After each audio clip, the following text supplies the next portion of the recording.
Olá, meus queridos irmãos, povo de Deus, quero cumprimentá-los com a paz do nosso Senhor e Salvador Jesus Cristo.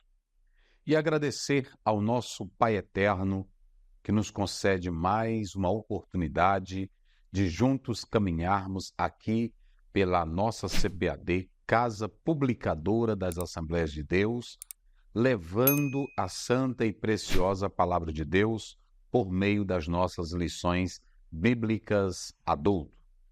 E eu quero agradecer a Deus, ao nosso presidente da nossa convenção CGADB, pastor José Wellington Costa Júnior, ao nosso presidente de honra, pastor José Wellington.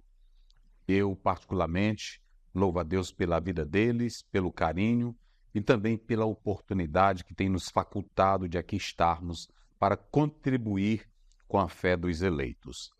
Ao irmão Ronaldo Rodrigues, da nossa CPAD, o gerente da casa, e a todos que fazem parte dessa família assembleiana abençoada.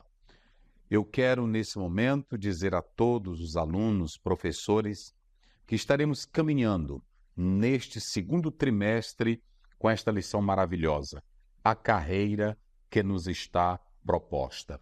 Uma temática relevante e que vem somar para o crescimento espiritual da vida dos servos de Deus.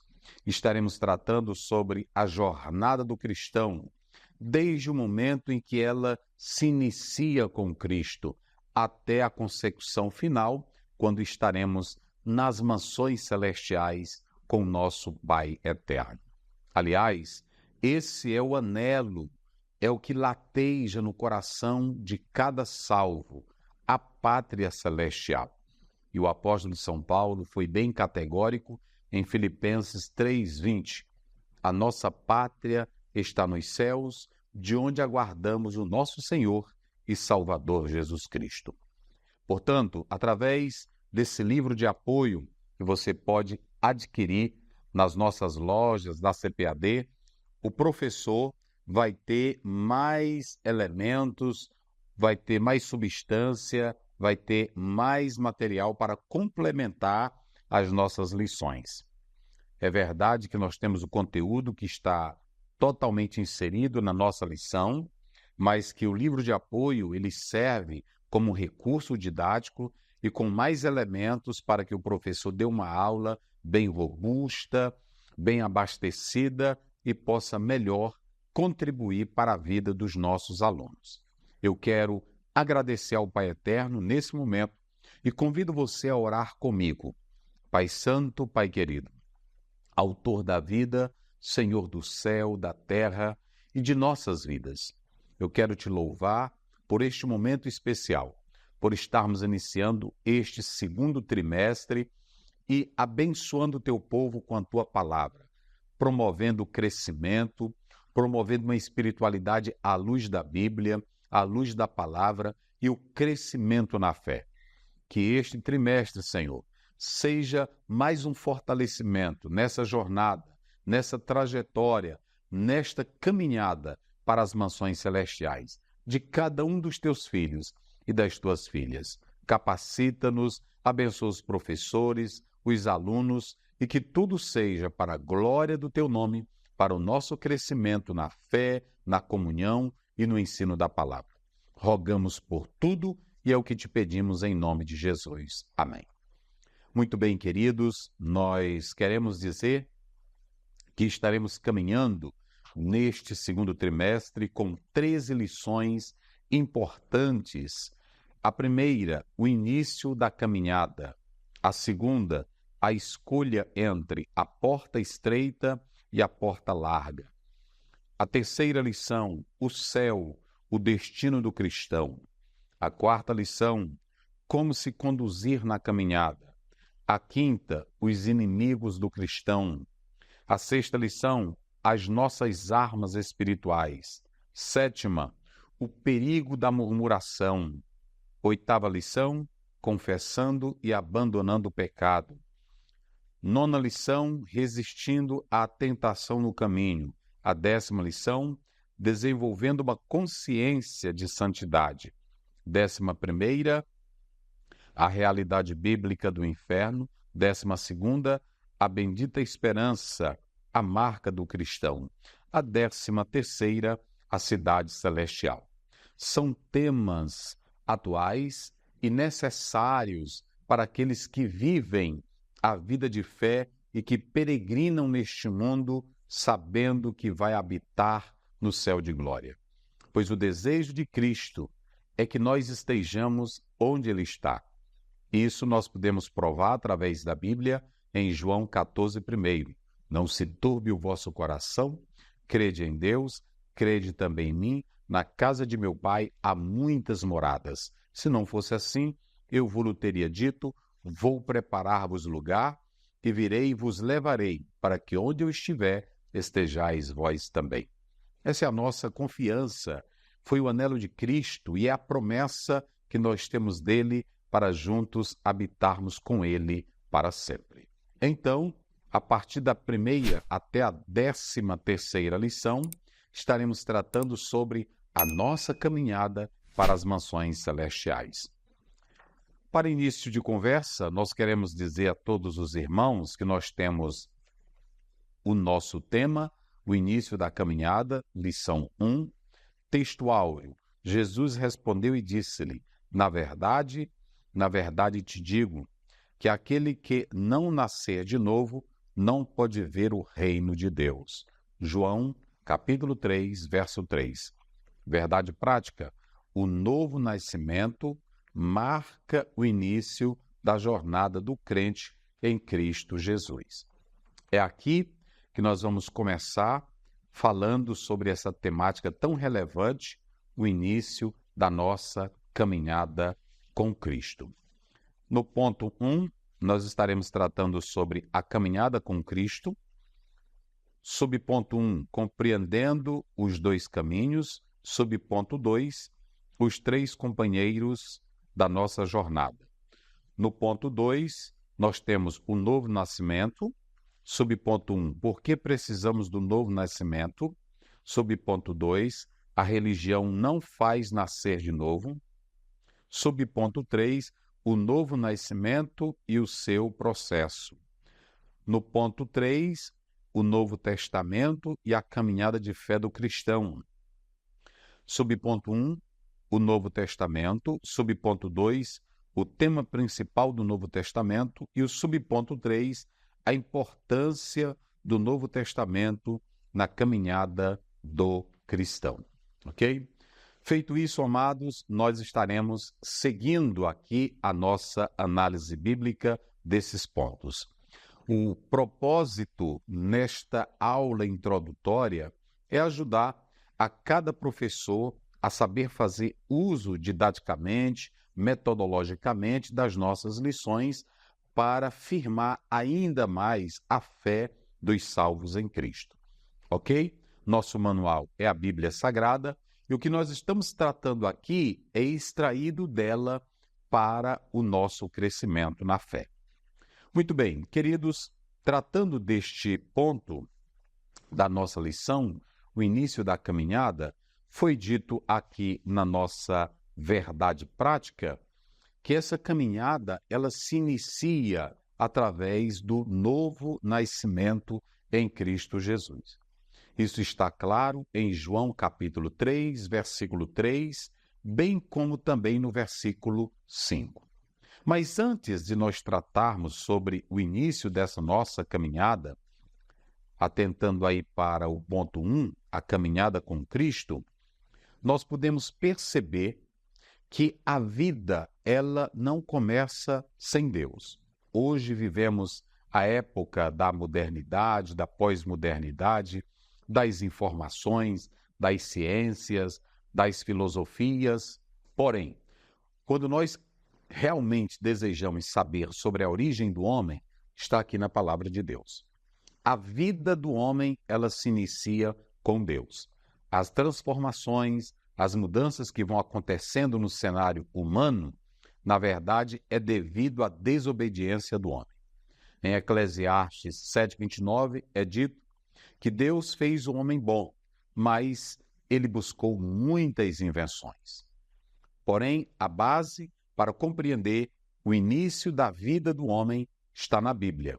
E a vida do homem, ela começa com Deus.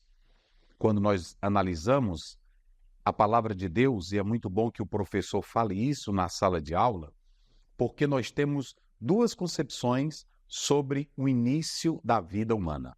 A primeira concepção, ela vem dos professores de biologia, dos naturalistas, dos existencialistas filosóficos, como Nietzsche, Sartre, Schopenhauer, que tinham uma negatividade em relação à vida do homem.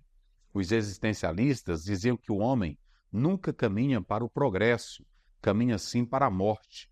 É um ser que tem uma vida marcada pela náusea, pela angústia, pela perplexidade, pelo sofrimento. Essa é a análise que se faz da vida fora de Deus. Quando nós vamos para a escola, nós encontramos professores que vão falar do início da vida humana. E quando eles falam do início da vida humana, eu falo isso aqui nesse livro com muita propriedade, eles começam falando da vida fora de Deus. Nenhuma escola, nenhum livro de biologia, nenhum livro de filosofia quer tratar da vida começando com Deus, mas sim da vida que começa fora de Deus. É assim que a humanidade vê a questão do ser humano.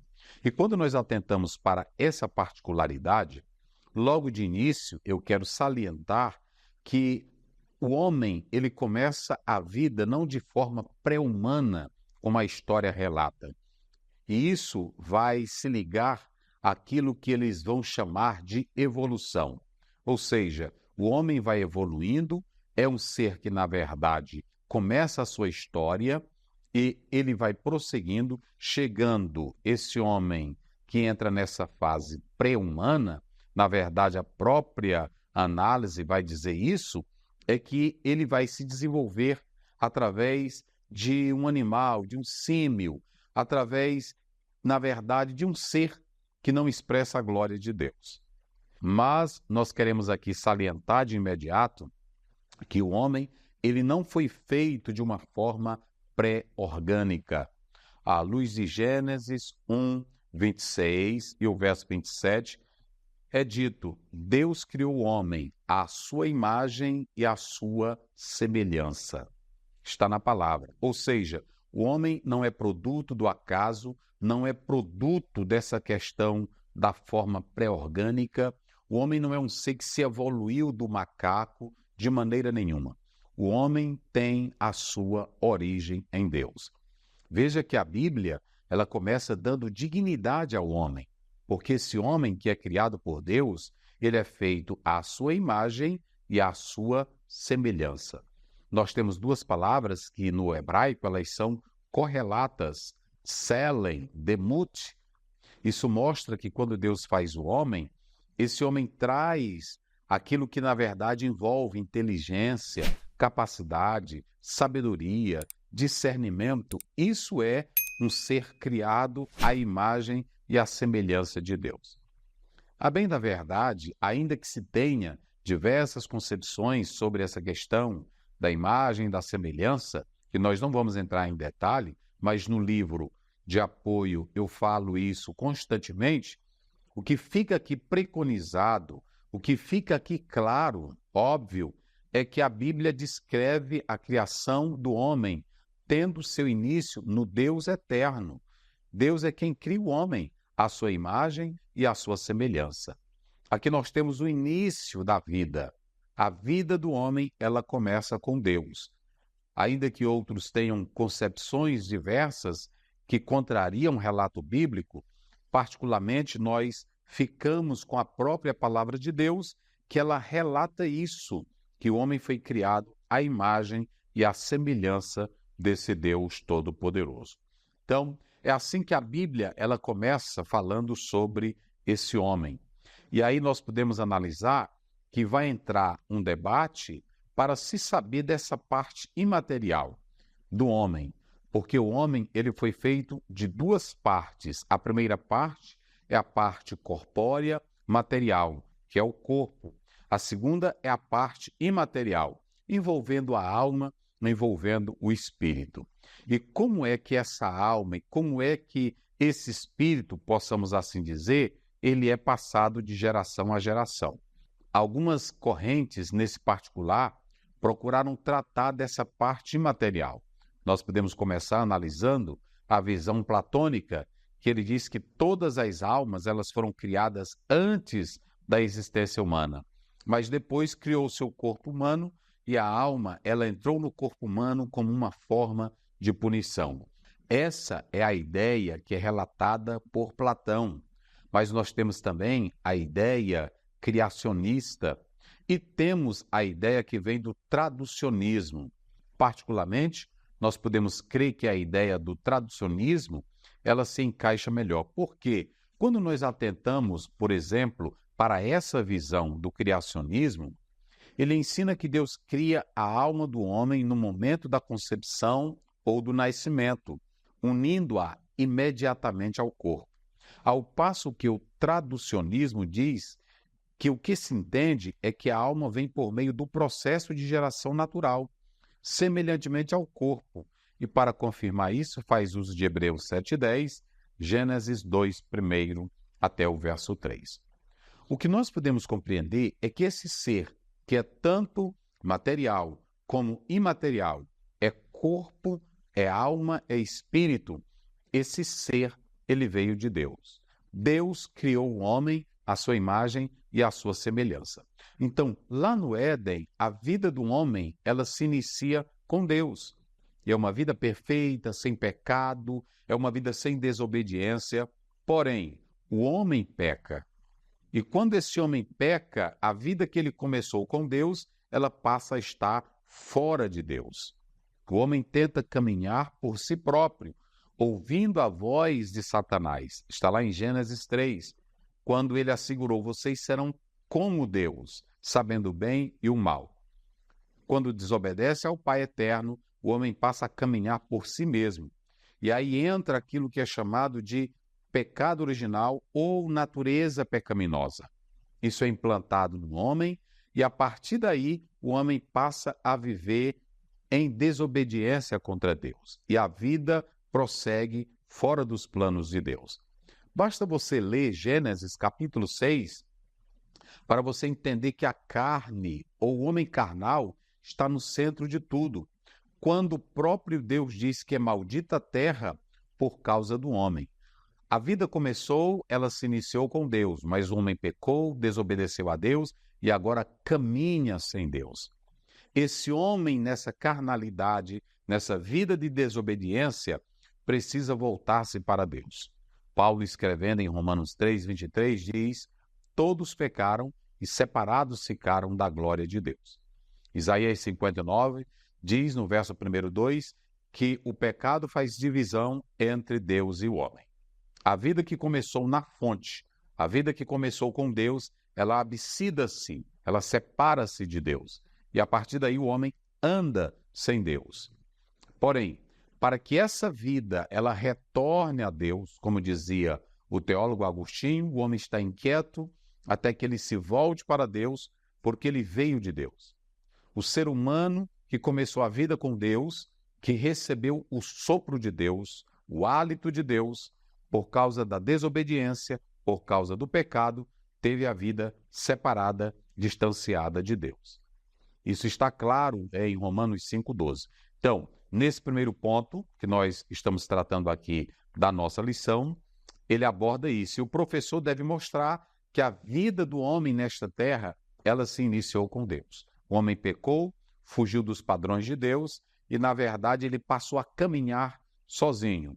E aí teve uma jornada totalmente marcada pelo pecado. Nesse primeiro subponto da nossa lição, eu começo falando aqui sobre a caminhada com Cristo, compreendendo os dois caminhos. Nós temos a vida humana, essa vida humana, ela começa com Deus lá no Éden, e aí passa-se até a vida natural, quando as pessoas nascem, e essa vida natural, ela é marcada por dois momentos. Ela é marcada pelo nascimento e também pela morte. Porque quando o homem peca, a morte passa a reinar a todos os homens. Romanos 5:12. Então, o professor deve falar na sala de aula que existem dois momentos na vida do ser humano: o momento da vida biológica, o momento na vida natural. Essa vida natural, ela veio de Deus. Deus é quem concede a vida natural. Mas também o homem pode viver agora a vida com Cristo. Então, quando qualquer criança nasce nesta terra, está nascendo uma vida que foi criada por Deus. Só que devido ao pecado, à natureza pecaminosa, essa pessoa nasce no pecado, com uma natureza carnal, e a tendência é inclinar-se para as práticas pecaminosas, como está em Romanos 8:8. Paulo diz que os que andam na carne não podem agradar a Deus. Essa carne aí é a natureza pecaminosa. É aquele momento em que o homem pecou contra Deus, fugiu de Deus, desobedeceu a Deus e quer viver a sua vida sem a presença de Deus. Então você tem a vida natural, que ela vem dominada pela carnalidade. O professor deve dar ênfase na sala de aula, mostrando que quem anda nessa natureza carnal pecaminosa não pode agradar a Deus. Então, é importante que se faça alusão a isso. Mas a vida humana, ela começa com Deus. Deus é quem dá origem à vida. Porém, devido à natureza pecaminosa, esse homem nasce na iniquidade, nasce no pecado. Agora, para retornar a Deus, o homem precisa ter a vida com Cristo. E é muito importante isso. Por quê? Talvez você vai perguntar, pastor Zéu, e como se começa essa vida com Cristo? Aí sim, ela só começa pelo novo nascimento. Quando você observa capítulo 1, verso 11 e 12 de João, está escrito: veio para o que era seu e os seus o receberam, e tantos quanto receberam, deu-lhes o poder de serem feitos filhos de Deus, a saber, a todos quantos creem no seu nome, os quais não nasceram da vontade da carne, nem do sangue, nem do varão, mas de Deus. O novo nascimento, ou a nova caminhada com Cristo, ela começa quando eu ouço a mensagem do Evangelho, compreendo o plano da salvação, sei que sou pecador, renuncio o pecado e começo a nova vida vivendo em Cristo Jesus. Eu tenho a minha vida natural dominada pelo pecado, mas quando eu tomo ciência do plano inicial, original de Deus, que eu me volto para Deus, eu começo a vida com Cristo pelo novo nascimento. É importante dizer que essa palavra novo nascimento fala dessa regeneração. É o nascer em Cristo. É o nascer da água e do Espírito, como está lá em João capítulo 3. Quando nós lemos Mateus 16, 24, o Senhor Jesus é categórico em dizer que tem que haver essa renúncia nossa. É o renunciar da carne, é o renunciar do eu, da vida pecaminosa, para se iniciar a caminhada com Cristo. Em Gálatas 2:20, Paulo diz: não mais eu, mas Cristo vive em mim. Ou seja, eu comecei lá atrás uma vida natural, biológica, uma vida dominada pela natureza carnal, seguindo os desejos do meu coração, a minha lógica, andando, como diz Efésios 2:2, até o verso 3, andando segundo o curso deste mundo. Mas quando ouvi a mensagem do Evangelho, o que Deus projetou para mim lá no início, e quando eu retorno para Deus, através do novo nascimento, em Cristo, se inicia essa nova vida. A nova vida é o despir-se do eu, é o sair do eu para viver plenamente com Deus. Então, nós precisamos atentar para essa particularidade. E quando eu inicio essa vida com Cristo, eu vou ter 3 companheiros na minha viagem: Pai, Filho e Espírito Santo. Em todo esse processo da salvação, da minha vida com Deus, a Trindade eterna está presente. Ou seja, caminhando essa nova vida com Cristo, eu não estarei só. Ela pode ser íngreme, pode ter precipícios, despenhadeiros, pode ter lutas, mas eu tenho a certeza que há 3 companheiros que vão me ajudar a chegar no céu. O Deus Pai, que é quem projeta a nossa salvação, Por isso que o apóstolo São Paulo, em Efésios 1:3, ele diz: Bendito Deus, Pai de nosso Senhor Jesus Cristo, qual tem nos abençoado com toda sorte de bênçãos espirituais em Cristo Jesus. Ele é quem projeta o plano da salvação, é quem envia Jesus, João 3,16, para nos dar vida e vida com abundância.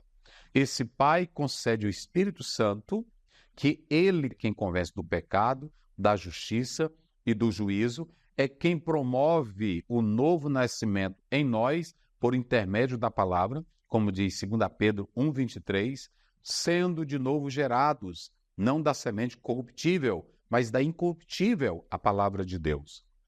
Veja que eu tenho o Espírito Santo que vai aplicar a obra, o trabalho de Cristo, os ensinos de Cristo no meu coração, como está em João 16:24. Então, por que temer? Hoje estamos ouvindo notícias aterrorizantes, horríveis, que causam medo, pavor. Porém, eu tenho que ter consciência plena, pela palavra, que há 3 companheiros que seguem junto comigo nesta viagem: Pai, o Filho e o Espírito Santo. O Filho é quem executa o papel da salvação. Ele, através do seu sangue, nos dá a vida eterna, mas caminha conosco, nos fortalecendo. Ele mesmo disse em Mateus 28:20, eu estou convosco todos os dias. Então não há o que temer. O professor na sala de aula deve falar isso para os alunos. Vivemos em um mundo marcado por vãs filosofias, materialismo, racionalismo, o ateísmo, naturalismo, utilitarismo, todo tipo de correntes pecaminosas que tentam nos desviar do nosso rumo, do nosso foco. Mas, sabendo que eu tenho o Deus Pai, o Deus Filho e o Deus Espírito Santo que caminha comigo nesta jornada, eu posso seguir em frente. A prova disso é que quando lemos o Salmo 23, está escrito: o Senhor é o meu pastor e nada me faltará. Ele me guia, ele me leva às águas tranquilas, refrigera a minha alma. Me guia, e ele diz: ainda que eu ande pelo vale da sombra da morte, eu não temerei mal nenhum, porque tu estás comigo. Você vai entender que quando você começa a vida com Cristo, não há o que temer. Agora, sem Cristo, você não terá sucesso. Em João 15:5 é dito: sem mim nada podeis fazer. O segundo ponto trata sobre um novo nascimento. Esse novo nascimento aqui, anoten, do grego, é de cima. Não é algo provocado por nós, não é algo provocado pela religião, não é algo que acontece pelo esforço próprio. Em Tito 3:5 está escrito: não por obras de justiça praticadas por nós mesmos.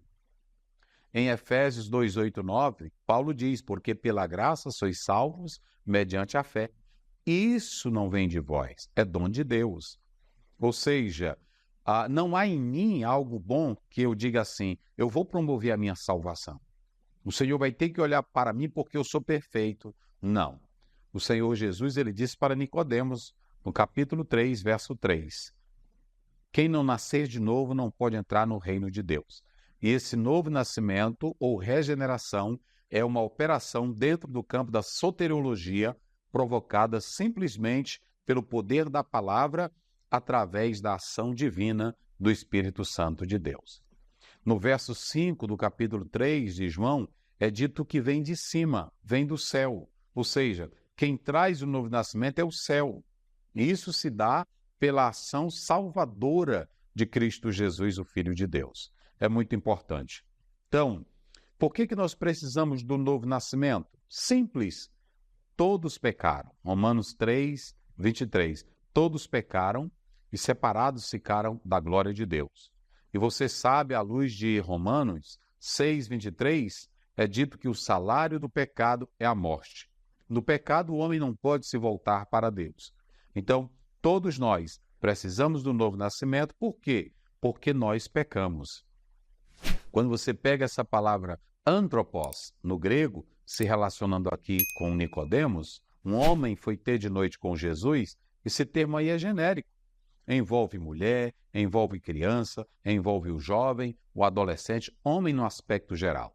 Ou seja, quer seja branco, negro, amarelo, culto, inculto, sábio, ignorante, todos pecaram, todos. e estão separados da glória de Deus. Então, quem precisa desse novo nascimento? Todos que pecaram, homens e mulheres. E para se voltar para Deus, é preciso, como está lá em Mateus 3,8, haver um verdadeiro arrependimento. E aí, esse reiniciar da vida, o reprogramar da vida, vem do céu. Não há como um homem, pela sua religião, pela sua filosofia, pela sua inteligência, retornar para Deus pelo seu esforço próprio. Isso só é possível mediante a ação divina. E aqui nós temos, no subponto 2, a religião não faz nascer esse novo homem. É verdade. Veja que quando lemos João capítulo 3, a Bíblia diz que Nicodemos foi de noite ter com Jesus. É claro que essa expressão foi de noite ter com Jesus, ela aponta para uma particularidade de Nicodemos que não queria ser visto pelos amigos. Mas o que nós podemos analisar no aspecto metafórico é que essa noite representava a noite da vida de Nicodemos. Nicodemos tinha uma religião. A religião de Nicodemos, ela conhecia, na verdade, todos os preceitos da lei, ele era do partido dos fariseus, era um homem de alto nível, conhecia a Torá, conhecia as normas religiosas. Mas por que ele foi ter com Jesus se ele já tinha uma religião? Prova-se aqui que a religião de Nicodemos, ela não tinha aquilo que a alma dele precisava. É importante compreender que a religião dentro do cenário humano, ela se faz necessária, porque em essência o homem é um ser espiritual, ele é um ser religioso. E dessa particularidade tratou Hegel, e o próprio Napoleão Bonaparte dizia que toda religião foi criada pelo homem. É claro, nós sabemos que esse termo religare no latim, ele dá a ideia de ligar o homem com uma divindade. Mas é preciso entender que a religião não salva. A religião tem suas práticas boas, tem os seus ensinos éticos e morais, e que contribuem para o bem do homem. E que nunca vai deixar de ter religião no mundo, seja ela certa ou errada, nunca vai deixar de existir. Por quê, pastor Aziel? Porque existem coisas que a ciência não pode responder. A ciência não pode dizer quando a vida começa e quando a vida termina. A ciência não pode tratar da vida após a morte. A ciência ela não trata da identidade do homem no seu bojo geral. Não há como ela fazer isso. Então o homem tem perguntas questionáveis que a ciência não pode responder e que a religião ela vem com esse somatório que traz essa quietude para a alma. Então, a religião ela responde a alguns anseios do homem. Agora eu quero pontuar. A religião, com as suas práticas, com os seus ritos, com as suas crenças, elas podem ser religiões naturais, criadas pelos homens, e ter aquela religião que, na verdade, ela se baseia, ela se fundamenta na palavra de Deus. Alguém diz assim, todas as religiões são boas. Não é verdade. Cada religião tem seus argumentos. Agora, o que nós podemos dizer, por exemplo, o cristianismo tem que se fundamentar na palavra de Deus, em Cristo Jesus, para que seja verdadeiro. Jesus disse lá em João 14,6, eu sou o caminho, a verdade e a vida. Ninguém vem ao Pai senão por mim. Então, essa ideia do universalismo, ela não tem base bíblica. O que nós queremos dizer aqui é que Nicodemos tinha uma religião, mas a religião não promoveu a vida, a salvação dele. Quando lemos Mateus 19, o jovem rico tinha a sua religião, mas Jesus diz, falta-te uma coisa. Está claro que a religião ela pode dar a ideia de ligar com o eterno, mas é preciso a base bíblica. Quando nós lemos Romanos, capítulo 1, do verso 24 em diante, nós temos a religião natural, aquela religião criada pelo homem, pela ideia do homem, que despreza Deus, que adora a criatura e não o Criador. Essa é a religião natural. Nós podemos perceber que nós temos, dentro do contexto bíblico, a religião natural em Caim, que ele vai orar a Deus, ele vai levar o sacrifício, mas o coração é maléfico. Ele fazia as suas práticas religiosas, mas tinha uma religião natural. Quando nós vamos para Êxodo 32, até Israel caiu nesse pecado da falsa religião, criando o bezerro e adorando. Era a falsa religião. Então, o existencialismo tem a sua religião, o homem natural tem a sua religião. Mas o que nós estamos falando aqui é que a religião, para ser verdadeira, ela tem que se pautar na palavra de Deus. e nós pregamos o Cristo que salva, e não as religiões fora do Deus verdadeiro. É muito importante que nós atentemos para essa particularidade. Então, eu estou dizendo aqui que a religião não salva. E no subponto 3, o novo nascimento e o seu processo. Ou seja, quando você lê a expressão de novo, significa do céu, vem do alto, começa com o próprio Deus. Por fim, você tem aí no ponto 3, o Novo Testamento e a caminhada da fé do cristão. Quando nós falamos sobre o Novo Testamento, ele é por demais relevante, porque a partir desse momento, você tem a velha aliança, que é o Antigo Testamento, que estava em processo. Agora, quando você chega no Novo Testamento, nós temos agora essa nova aliança. É importante que o irmão saiba que o Novo Testamento apontava para o novo compromisso que é firmado através do sangue de Cristo Jesus. Em Mateus, capítulo 26, a partir do verso 26, Jesus foi bem categórico quando ele diz, esse é o cálice da nova aliança. Então você tem berit no hebraico, você tem a expressão de atek no grego, que esta nova aliança aí, em paralelo, se você pegar Jeremias 31, ali há um paralelo da antiga com a nova aliança que vai ser firmada pelo sangue de Cristo Jesus. Está lá em João 1:29. Eis o Cordeiro de Deus que tira o pecado do mundo. Então, essa nova aliança, ela começa com o sangue de Cristo Jesus. Ele traz essa nova aliança. O Novo Testamento é o cumprimento, conforme Mateus 5,17, é o cumprimento daquilo que falava de Cristo na velha aliança. Mateus 24:44, quando o Senhor Jesus Cristo disse, a lei falou de mim, a Torá, os profetas falaram de mim. Então você tem a lei, você tem os profetas e você tem os escritos, você tem o lado poético, tudo apontava para Cristo Jesus. Então, na velha aliança eu tenho a promessa, na nova aliança eu tenho o compromisso ou a comprovação, a confirmação da promessa. Então, essa expressão evangelho, essa expressão nova aliança, ela aponta para aquilo que é firmado em Cristo Jesus. Ou seja, através do Novo Testamento, nós temos a pessoa de Cristo. E a temática geral, nesta nova aliança, é Cristo Jesus. No Novo Testamento, nós temos apóstolos, nós temos profetas, nós temos figuras importantes, mas tudo vai orbitar em torno da pessoa de Cristo Jesus. Então, o Novo Testamento, ele é sumamente importante para os cristãos, porque nele nós temos a palavra de Cristo, a nova aliança que foi firmada pelo seu sangue. Deus nos abençoe.